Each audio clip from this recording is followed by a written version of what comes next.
Alright, first video with the new mic and camera setup. So what are we doing? I'm doing another movie review. Another tired on melatonin movie review. Doesn't sound very intense when I say it that way, but fuck it, I'm tired and my memory sucks. And I'm reviewing a movie that I watched on December 26th, I believe it was. So not even in this year. I technically watched it last year. It was the day after Christmas because it was released on Christmas. I am reviewing Wonder Woman 1984. Let me preface this by saying this movie sucks dick. And not in the good way. It's just a bad movie. If you didn't see the first one, I remember thinking that it was kind of boring, a little dull, but, usually, first movies for, superheroes they can be a mixed bag. Some of them are really good, some of them are okay at best. Wonder Woman was okay at best, but usually you expect the sequel to pick up the pace a little. Wonder Woman 1984 was not that case. This was somehow a movie that was made even more boring. They weren't encumbered by the whole need to present the origin and go through the basics with all that bullshit. Let me turn this fucking thing off. It's distracting me. Sorry about that. But for some reason, they somehow made the movie more boring. Now, you could argue that the story is convoluted, but I would come back with that. It's comic book shit. Sometimes the stories are convoluted. That's no big deal. Here's the problem with this. I look at it as one of two things. You can either make a movie with a really basic, mundane story that runs the risk, and the risk of that is the story could be really, really boring. But at least it makes sense. Then there's the other way of doing things. You could make a story as wild and as crazy and as ridiculous as possible. Just fucking all sorts of nut shit that can just come out of nowhere. Now the problem with that is it makes no sense. It can become hard to follow. It can be convoluted as shit. But the upside is at least it's interesting and exciting.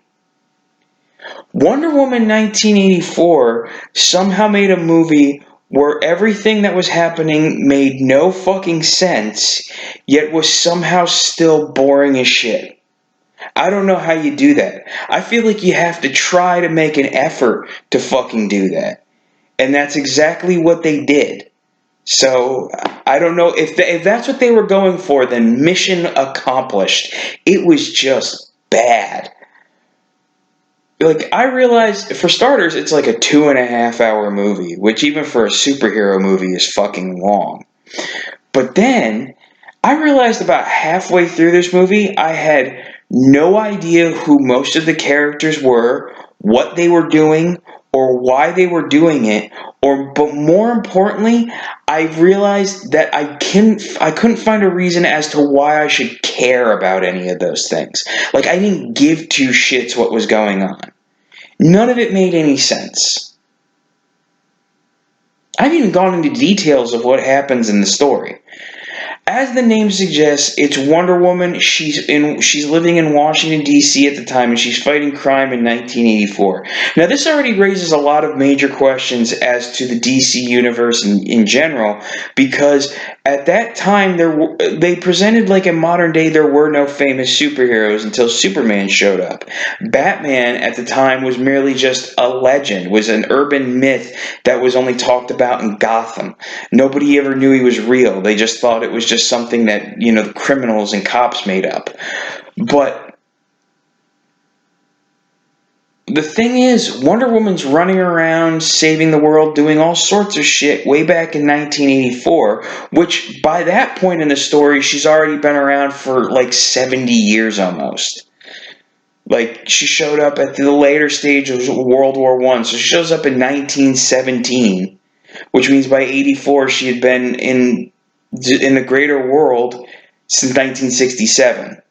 Or not since 1967, since 1917. She'd been there for 67 years. God only knows what she did in that time. It's like nobody remembers her. When she showed back up, there was no person from 1984 like, oh, it's Wonder Woman. I remember her. She saved the United States and then just sort of disappeared for some reason. Alright, let me get to the story. Wonder Woman's living in Washington, D.C. She's working at the Smithsonian because of her knowledge of Greek antiquity. She's 2,000 years old and came from one of the Greek city-states to begin with. She knows it very well, so she studies artifacts from that time. Pardon me.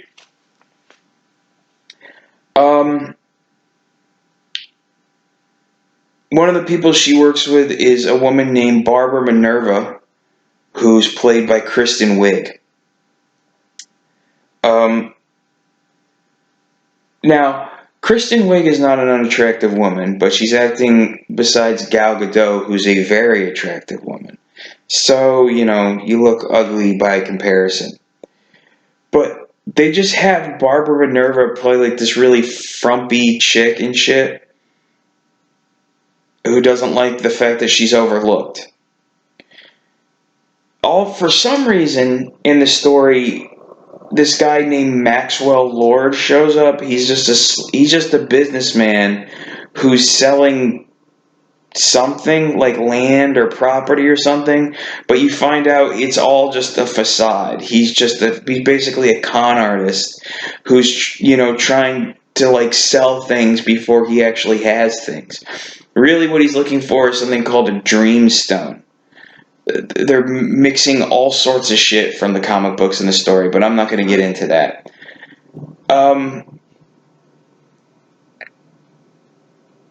The first people who get the Dreamstone are, surprise, surprise, at the Smithsonian.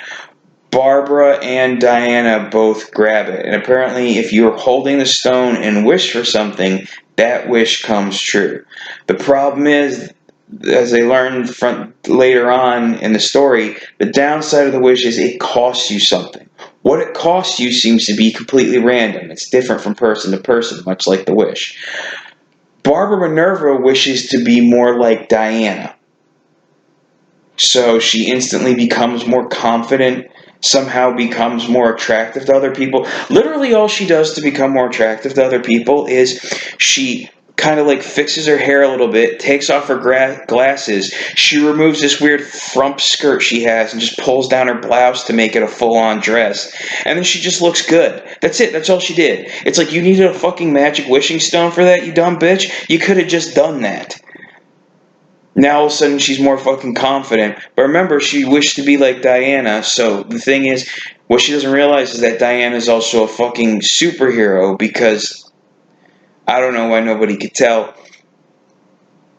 So she wishes to be a superhero. Oh, she starts gaining Diana's powers. Now, what Diana inadvertently wished for is to not be alone anymore. So for some reason, Steve Trevor comes back. But he comes back in a very weird way. He doesn't just come back from the dead. For some reason, he starts possessing another guy.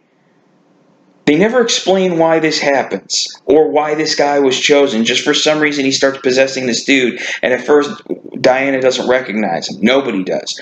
But then he like grabs her hand, and all of a sudden she can see Steve Trevor. So he's just back in this other dude's body.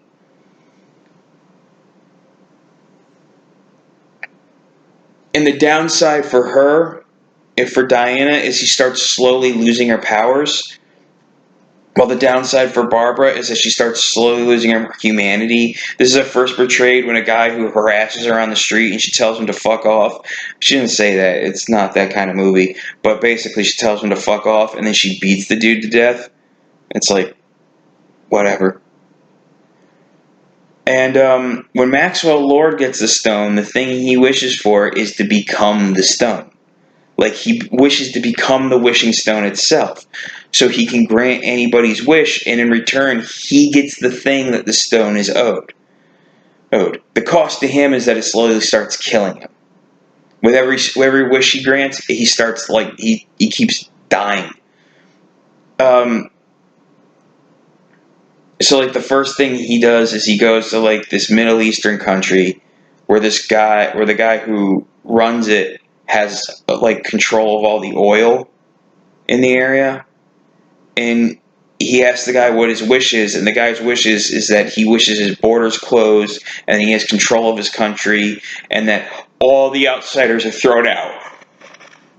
And then something happens where that basically gets granted, and what Max Lord wishes gets in return is he gets the guy's entire security force. So now he has a private army.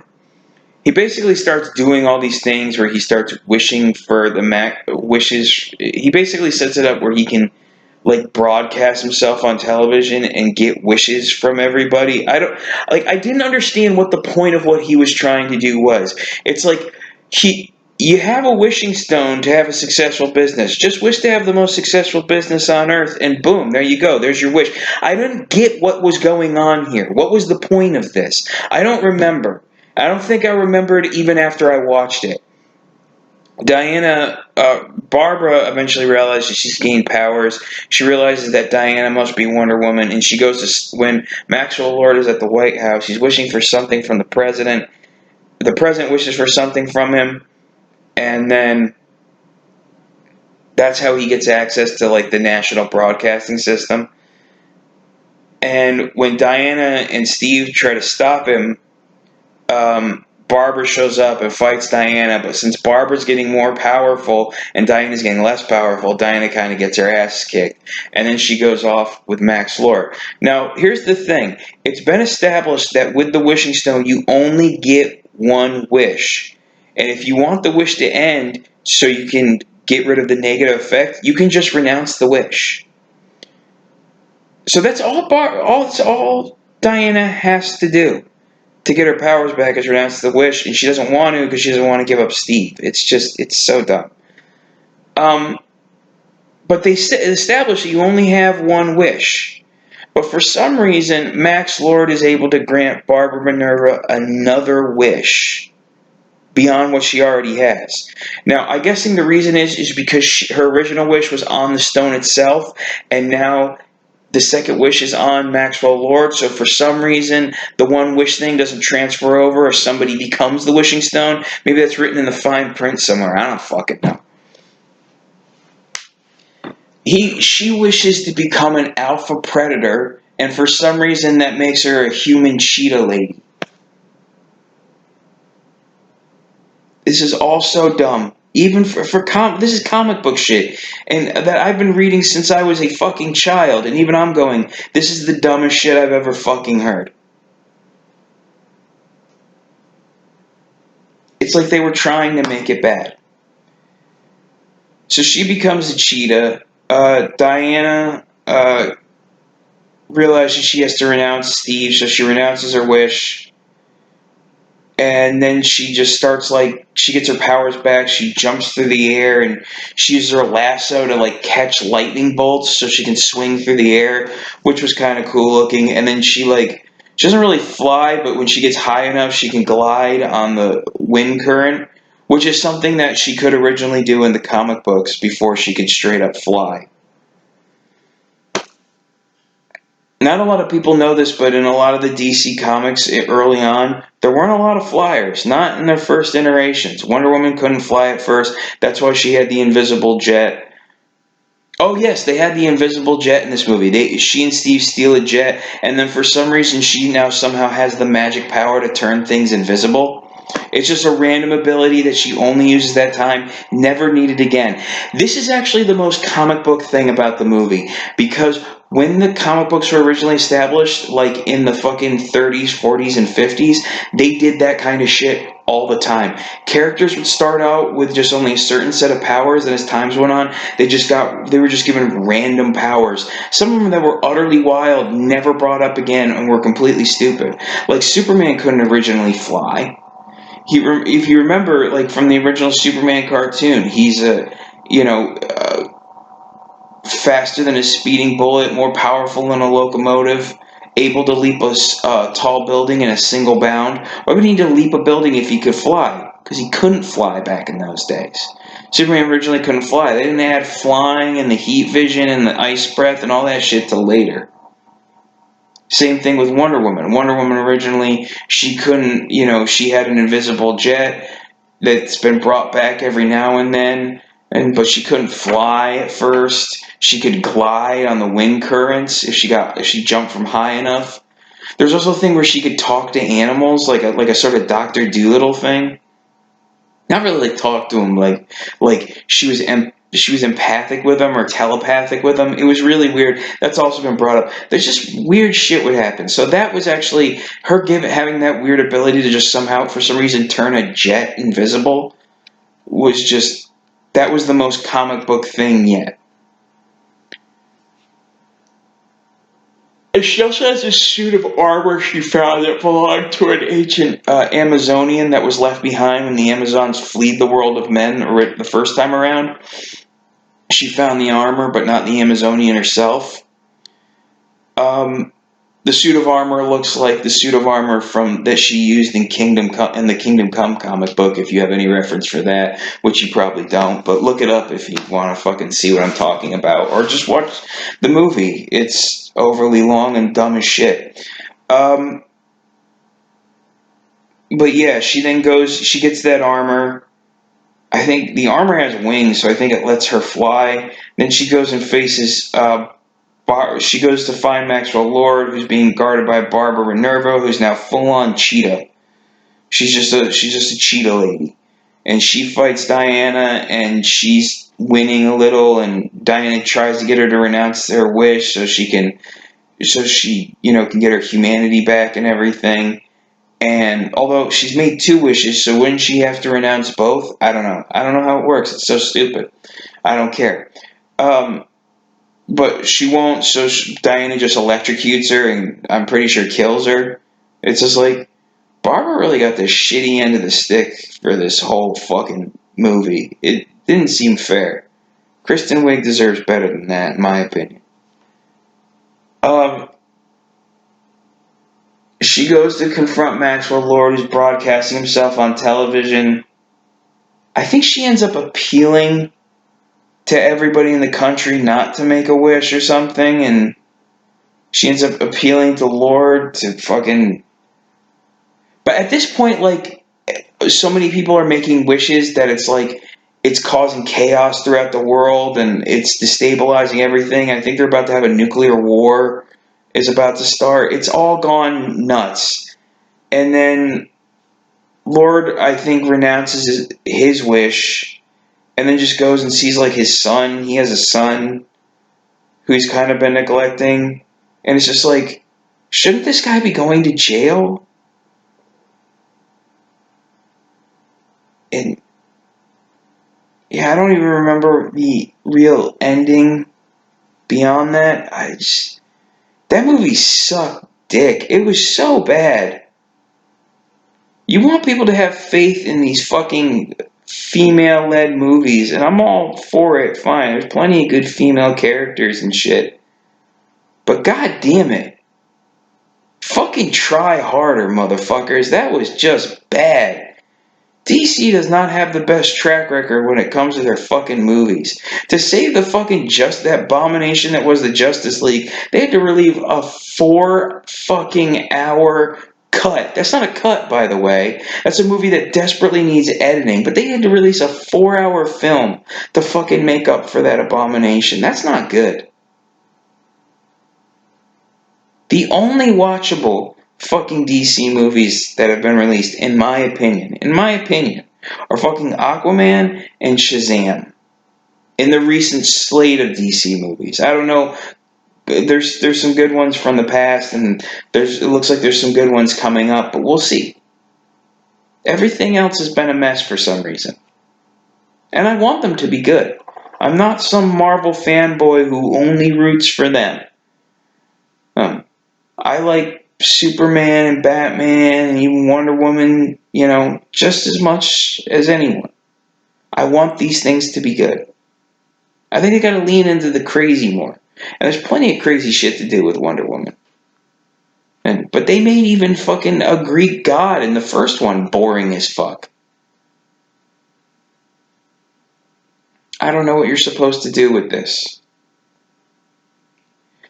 So, oh yeah, and there's an after credit scene that they show the Amazonian who was left behind when the Amazons originally left for Themyscira, that she's still alive in the world, and she's played by, surprise, Linda Carter, the Wonder Woman from the TV show. Big fucking whoop.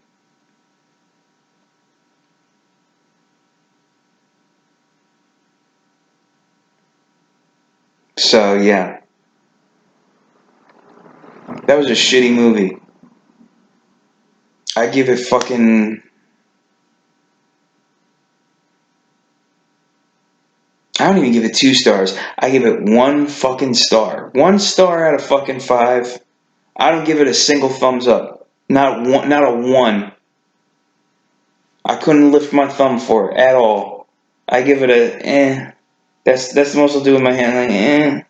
I'd skip it. Go watch another superhero movie if you're looking for a superhero movie. You seen all the rest of them? Go think of one you like and go watch it again. I'd rather do that. Go watch a movie you've seen before that you know you like than watch this fucking movie. It ain't fucking worth it. It doesn't mean you're against women. It doesn't mean you're a bad feminist. Go find some other chick flick to watch. There's plenty of good ones. I just thought of another movie I should fucking review because I fucking hate it. I don't even remember the plot of it that well. I kind of remember the plot of it. Doing these half remember, like, I just like the idea of going back and back more and more movies that I've seen like years ago, but I don't refresh my memory of them. I just kind of like half remember them.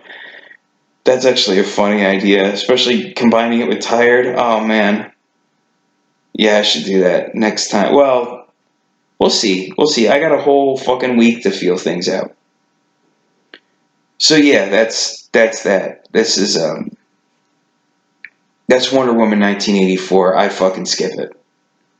Whether you like superhero movies or not, just fucking skip it. It ain't fucking worth it. It's a shit show of a movie, and everyone involved should feel bad for being a part of it. Fuck them. That's it.